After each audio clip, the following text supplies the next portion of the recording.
साच अर्थ में भारतीय स्वतंत्रता का आंदोलन तिलक महाराज की प्रवेश के बाद ही हुआ। आज उनका स्मृति दिन है।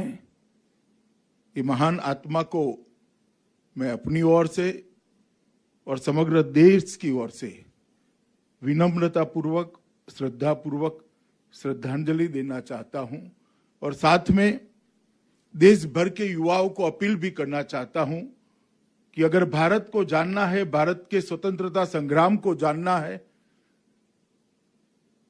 भारत विश्व में अपना रास्ता कैसे प्रशस्त कर सकता है वो समझना है, हमें गरिमामय इतिहास से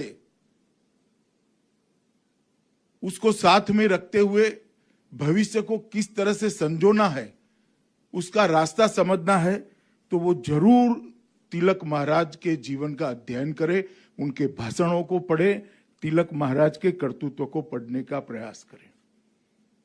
यह रास्ता उनको आने वाले दिनों में नरेंद्र मोदी जी ने जो न्यू इंडिया और आत्मनिर्भर भारत की कल्पना दी है, वो कल्पना को चरितार्थ करने के रास्ते पर ले जाएगा। आज जब हम यहां पर खड़े हैं तब तिलक जी को 100 साल समाप्त हो रहे हैं उनकी मृत्यु को, मगर आज भी उनका व्यक्तित्व, उनका काम, उनका विचार और उन्होंने शुरू की हुई परंपरा आज भी इतनी ही रिलेवेंट दिखती है, इतनी ही प्रासंगिक दिखती है जितनी 100 साल पहले थी। यही बताता है कि वो कितने दूरदर्शी नेता थे, भारत को समझने वाला, भारतीय जनमानस को समझने वाला और भारतीय संस्कृति के आधार पर भारत की आजादी की और भारत की विकास की नींव कैसे रखी जा सकती है, उसका दिशा देने वाला एक व्यक्तित्व था और इसलिए आज भी इतने ही प्रासंगिक है जितने 100 साल पहले थे।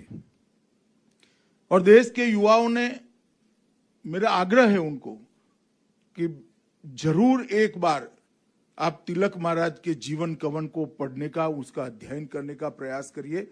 आपके जीवन की बहुत सारी दुविधाएं वहीं से समाप्त हो जाएगी और बहुत सारे आज के समय के लिए भी बहुत सारे नए रास्ते आपको खुले हुए दिखेंगे।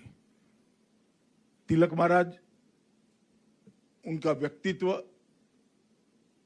अपने आप में एक बहुआयामी व्यक्तित्व था। ढेर सारी उपलब्धियां होने के बावजूद भी कोई व्यक्ति जमीन से जुड़ा हुआ कैसे रह सकता है, सादगी को कैसे अपने जीवन का अंग बना सकता है, अगर वो देखना है तो तिलक महाराज के जीवन से ही देख सकते। लोकमान्य तिलक के जो ईश्वर दत्त मूर्धन्य बुद्धि प्रतिभा मिली थी, उसको वो अपने व्यक्तिगत जीवन में उपयोग कर सकते थे। उस जमाने के सबसे अच्छी से अच्छी सभी स्थिति को वो प्राप्त कर सकते थे, परंतु उन्होंने वो रास्ता नहीं चुना।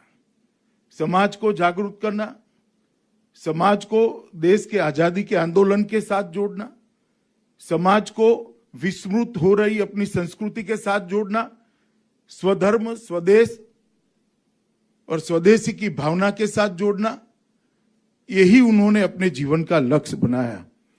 और आज उनके पूरे जीवन का लेखा जोखा देखते हैं तो इतना जरूर कह सकते हैं कि भारतीय स्वतंत्रता संग्राम को भारतीय बनाने का अगर किसी ने काम किया तो लोकमान्य तिलक ने किया और इसीलिए वो जनता से जुड़े रहे और किसी ने नहीं दी ऐसी उपाधि, अपने आप ही इनके साथ जोड़ गई, लोकमान्य की उपाधि इनके साथ जुड़ गई।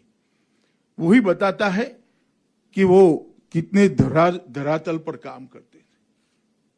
पुनेरी पगड़ी पहने हुए उनके व्यक्तित्व को आंख बंद कर कर देखते हैं, स्मरण करते हैं तो अपने आप उनका एक वाक्य हमारे कानों में गूंजता है, स्वराज मेरा जन्मसिद्ध अधिकार है और मैं इसको प्राप्त कर कर ही रहूंगा। आज बहुत साहजिक और सामान्य दिखता है वाक्य, मगर 1900 की शुरुआत में 19वीं शताब्दी की शुरुआत में वाक्य बोलना और उसको चरितार्थ करने के लिए पूरा जीवन खपा देना बहुत कम लोग कर सकते हैं। और मैं मानता हूं कि ये स्वराज मेरा जन्मसिद्ध अधिकार है और मैं इसको प्राप्त कर कर ही रहूंगा। ये वाक्य देश की आजादी के इतिहास जब तक रहेगा तब तक स्वर्णिम अक्षरों से लोकमान्य के साथ जुड़ा रहेगा। और स्वतंत्रता के इतिहास में ये वाक्य ने ही बहुत बड़ा बदलाव लाया। कुछ आधा अधूरा ना चाहिए, हमें संपूर्ण स्वराज चाहिए। आत्मविश्वास के साथ कार्यक्रमों के आधार पर बोला गया वाक्य भारतीय जनमानस में चेतना डालने वाला वाक्य निकला और उसी ने कांग्रेस के आंदोलन को लोक आंदोलन में परिवर्तित करने का काम किया।